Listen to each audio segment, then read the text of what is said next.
Today I will show you this 3-step workflow that allows you to generate highly cinematic AI films. This will not only help you with consistency in terms of your characters, but also with the voice consistency of those characters. Besides that, I will show you how to get rid of that plastic AI look by breaking down some editing and prompting techniques that will help you with that. And lastly, I will show you how to save time and credits while using this technique. Now all of this will be done inside of Hixfield. We will be using a few of their custom tools for this, so if you want to follow along, I will leave a link in the description down below. And if you didn't notice, I'm on holiday right now, hence the crappy setup, but still gotta get this video out there for you guys, so I hope you guys don't mind. Okay, so here's what we're gonna create. My main subject for this movie is Achilles, a Greek hero, and I was inspired by the movies Odyssey. I think Odyssey is just in the cinema right now, and Troy.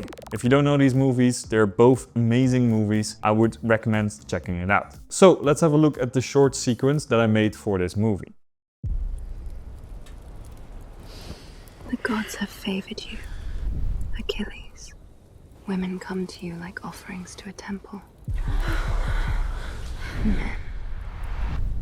Men fall before you like wheat at harvest.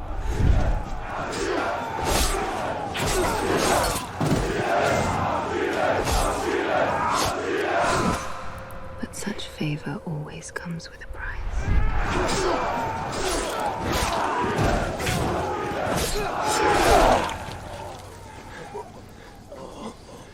You are cursed, mighty Achilles. Cursed with a life made to burn, but never to last.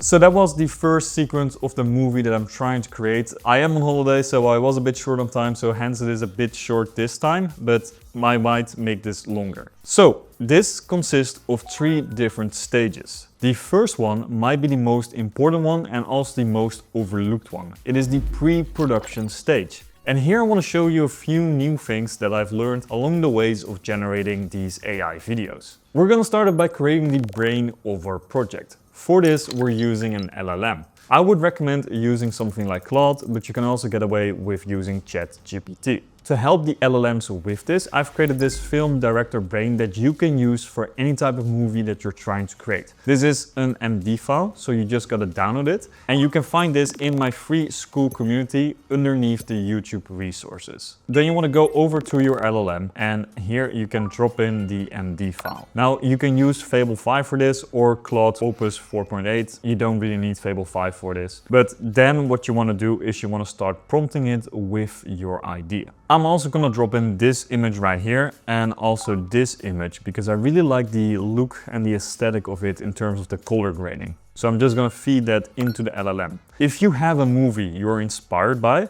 I would recommend you, this is a paid tool, to use ShotDeck. I believe it's like super cheap. But all the filmmakers are using this for inspiration. For example, on this shot right here, you can find out what the colors are that have been used. You can find out what the shot type is, the lens size, the composition. Like all of those details is like a library of different filmmaking shots. So normally this is being used for normal traditional filmmaking, but you can also use this with AI. And if you like this, then you can get inspired by this. This is not stealing. This is literally like looking at different things to get inspired by that and to use that for your own work. Now let's start writing our prompt. So I got this prompt right here. I say, using the MD file, help me create a story and a script. Then I include how long my cinematic short film is and what it is about. And then I basically start giving it details. So like you've already seen my short sequence, but basically describing, and this is like my own idea of what I want to see. And then I'm using Claude to help me further iterate my story with that. Then in the end, I also mentioned that I attach some color grading examples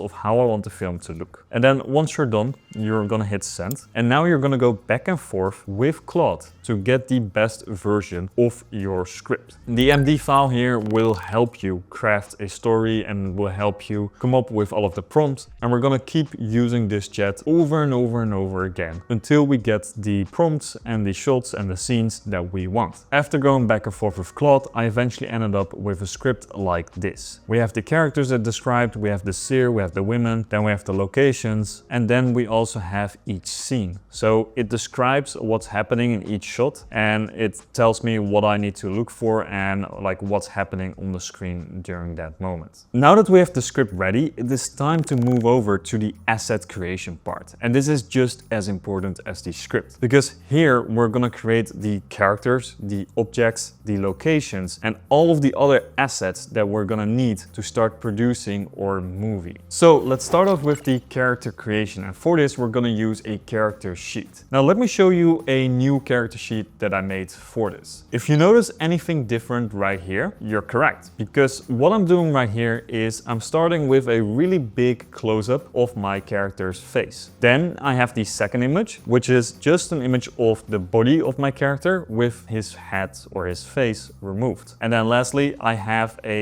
backside full body image shot of my character. The reason why I removed the head of the image in the middle is because Seedance or any other AI sometimes takes that full body image with a really small head to it, like in comparison to how big the face over here is to how big the face over there is. It doesn't have all the details. Like the AI will mess up the details. So that's why you want to be using a close-up of someone's face so that you know that Seedance is using the highest quality image of your character. So you don't get that plastic look, or you don't get details or like specs on the face that doesn't match. So how do we create a character sheet like that? Well, let me show you. You just go back into Claude and then you ask it to create a character sheet of your character. So here we're gonna say, I want to generate a front-facing close-up of my main character, Achilles. I want it to be good looking, but in a rugged way with dark long hair that reaches to his shoulders. And I'm just gonna add in some more details. Now it's gonna start writing the prompt for you, and you're gonna use this prompt inside of Higgsfield to generate your character. So then you wanna copy this prompt right here, then you wanna go back to Higgsfield, you wanna go over to image, and here we're gonna use GPT Image 2. In my experience, GPT Image 2 works best for realistic close-ups of people's faces, so that's what we will be using. You can switch between 2K or 4K. 2K is a little bit cheaper, so I'll be using that this time, and then you hit generate. So now we have our image, then you want to download this image. Then you want to go back to Claude, then you want to drop in that image, and I'm also going to drop in this screenshot of the armor I want him to wear. Now I'm going to tell the AI, Claude in this case, that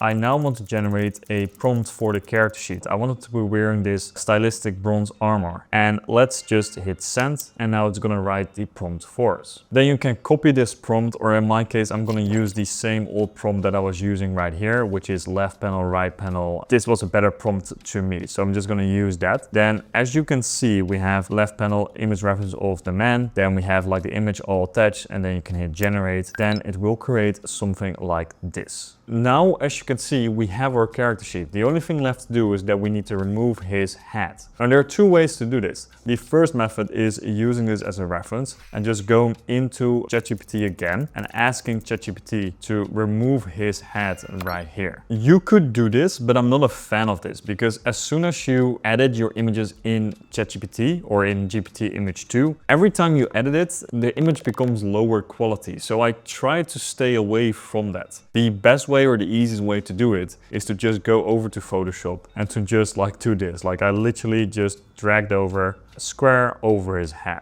You can clean it up even nicer than I just did, but this does the job already. You want to do this for each and every character that you have in your movie. One tip that I would have is use Figma or use a tool like Figma to store everything. So here in my characters, I have stored like all of the images that I've used for each and every character that I had. I've created a character sheet of every variations of my character, and I've removed all of the faces of each character.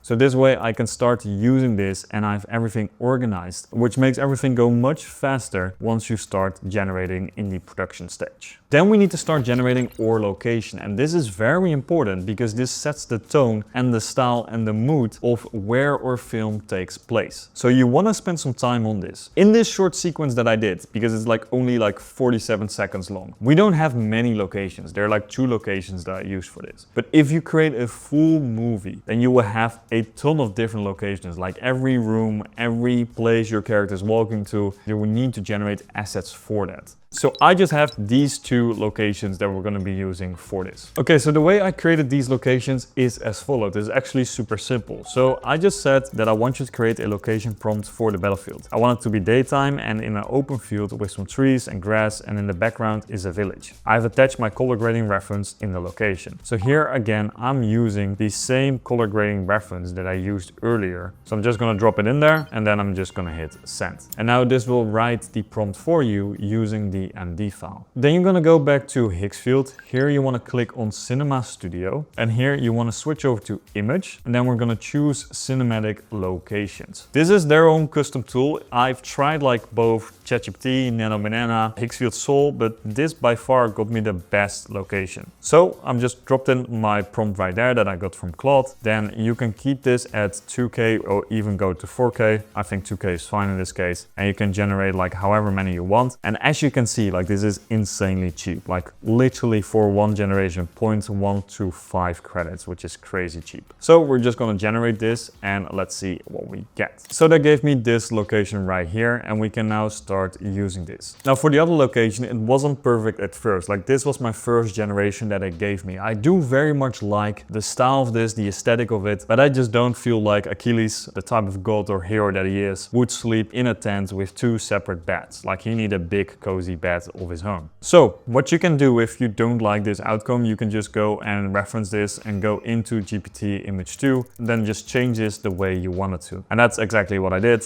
I changed this, but I kept everything the same, and then I got this image. So now we got our assets for the location right. You want to do this for each and every location that you have in your movie. Next up, we need to create our objects or our elements. And this is different from your characters. Here, like every type of object, tool, product, or anything that is returning or keeps on returning in your videos, you want to make a character sheet or an object sheet of that thing. So I have like the basic armor and the golden armor that keeps on returning in this video. So I made a character sheet of that. Again, I just went over to Claude. I asked it to create a armor reference sheet, and then it gave me this one and also this one. This is super easy to do, just using the same method as I did for the character sheet. And once you have finished all of that, you want to put this inside of your Figma file to organize everything, to have everything ready, so you can easily use this later as references. Now that you've completed the first step, which is pre-production, you're ready to move on to the production stage. This is, in my opinion, the most fun, and it is even more fun if you've done the pre-production correctly, because this is the stage where you will be generating. And for the generation, we'll be using Seedance. Depending on when you're watching this, Seedance 2.5 might already be out. I would recommend using that. I would just recommend using the highest model available if your budget allows it. If you're using Seedance 2, which is still very good, which is what I used for this video, you can switch between the 4K, 1080p, and even 480p. The reason why I'm saying 480p is I use it, I will show you later, as a way to save credits and test out my generations. But for most of the scenes that I've used, I've made this in 4K because I wanted to have the best quality for you guys. But you can also do this in 1080p, it works just as fine. Before you start generating anything, let's first discuss the prompt structure, because this is the most important aspect. Because we gotta give Seedance a lot of context to understand what we want to see on the screen. And for this, we're using this prompt right here. Now, this prompt is inspired by PGA's. Big shout out to him. He has some really good, really valuable content on his X and also on his own Beehive page. I would definitely recommend checking this out. I'll also leave a link to him in the description down below. So let's go over the prompt structure step by step. First, let's start off by the references. As you can see in this prompt structure, we have three different references. We have the main subject, then we have the secondary subject, and then we have the environment. Basically, what we're doing is we have taught the AI what type of references we're using. So we have Achilles, and then I gave like a bit of context of what he looks like. Then we have the women, and also like giving context of what she looks like, and then the environment, and just describing like what the environment looks like. So the AI can lock that in. Next up, we have the scene context. Here is basically where we're giving Seedance like all the different context that it needs to create these shots, the scenes, the characters, the lighting, the color, the camera lens, all of that.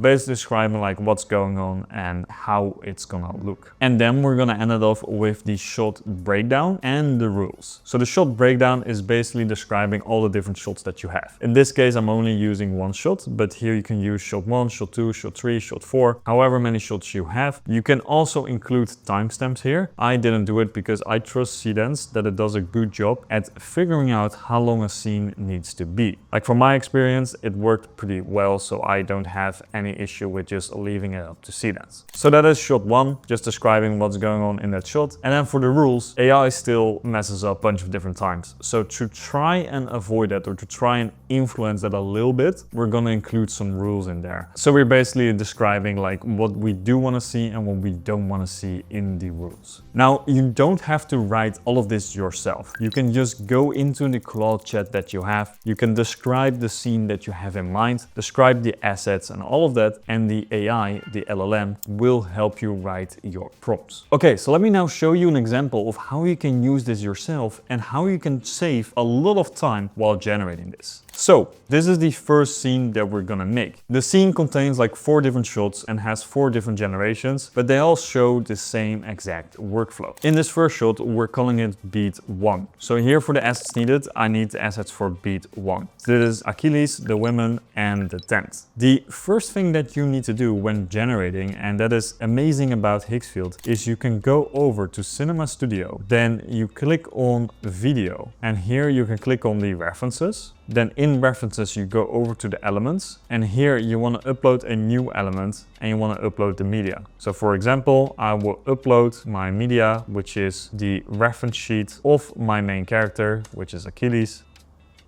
Then I can give it a name like Achilles, and then I have this saved as an element. So that's what you want to do for each and every of your character, of your locations, and you can describe it as a character or a location as well. And this way, if you do this correctly, then you can just type in @Achilles, @women, @tent, and this goes much and much faster than just having to drop in each reference and have to make sure that the naming is correctly. And what you also need to do is you need to add in these references into your Claude chat. So if you drop this in there, you can describe, here are my references. The first one is this, the second one is this, the third one is this. And then I'm just gonna say like, you can start with beat 1. This is all based like on the script that you've generated earlier. And then the Claude chat understands that it needs to prompt it like that. Because then if you do that correctly, you'll be having prompts like this, where @Achilles is the reference instead of @image1, @image2, @image3. Now that you've got your prompt ready, you wanna go over to video, and then you click on Seedance 2. Here you can drop in your prompt like this, and then you also drop in all of the assets if you haven't done so already. Then before you start generating this, make sure you try it out first on 480p. The reason why is, as you can see, this is like 132 credits, which is insanely expensive, and I don't want you to burn these credits, because right now you don't even know if this prompt is working correctly. The way to avoid this is to start at 480p first. This is only like 18 credits. If you're noticing something is wrong with your generation, then you can still change the prompt before you start doing this in 4K. If something was wrong in your prompt and you've generated it in 4K, then you've now wasted 132 credits compared to wasting 18 credits. So be very aware of this if you're using like a risky or a difficult to follow prompt with a lot of context where you're not sure if the AI can handle it. Just test it out in 480p first. For example, my first iteration of this prompt was this one,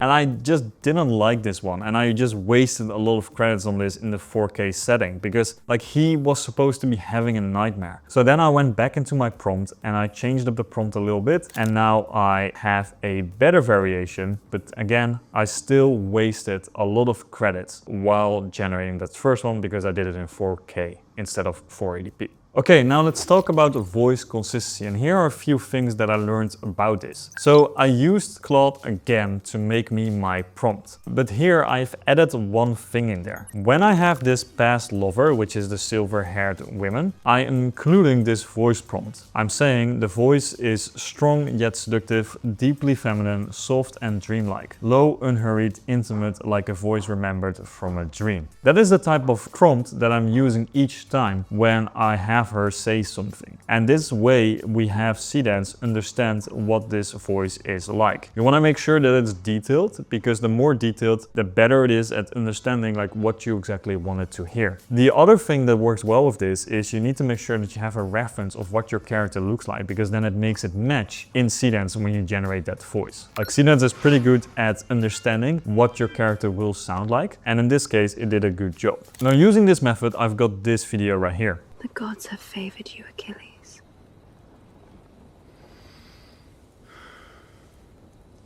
Women come to you like offerings to a temple.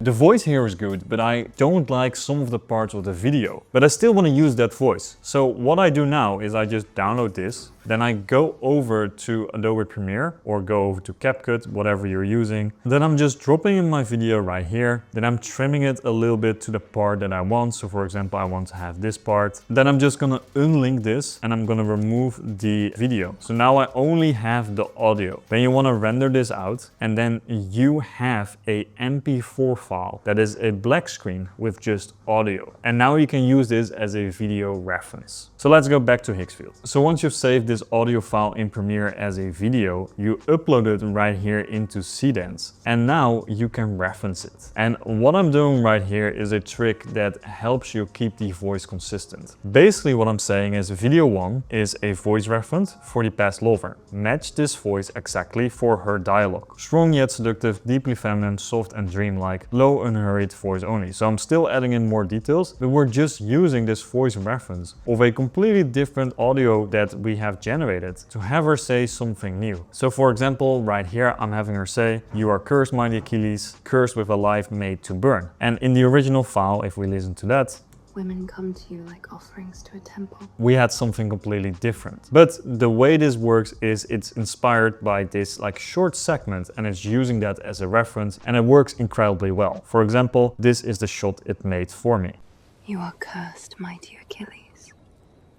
Cursed with a life made to burn, but never to last. And as you can see, I used 480p right here just to test it out and to see if it is good enough. In this case, it was good enough. I can do the same thing again. I can download this, just use the audio file, generate this again in 4K this time, so I get the result that I want. It costs you a bit more high effort to get to this point, but it will give you the best results. You just want to keep repeating this for all of the dialogue that you have to make sure that everything is consistent. Now let me show you one more filmmaking technique in this example. So here I got these videos.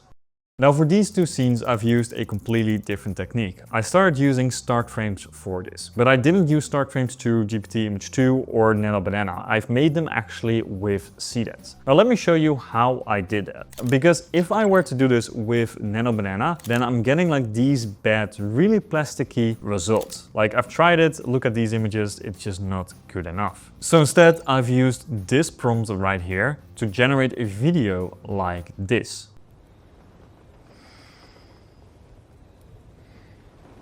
As you can see, my guy is completely laying still there in the bed, but this frame looks really good. So I can use this and take a screenshot of that and start using this in my next generation. Because this angle already is good, but I just need to have more angles. So we're gonna change up the prompt a little bit for that. So I'm gonna add in a prompt right here, which is saying the camera cuts to a completely different angle every second, using cinematic angles like as in a Hollywood movie. So that gave me this video right here.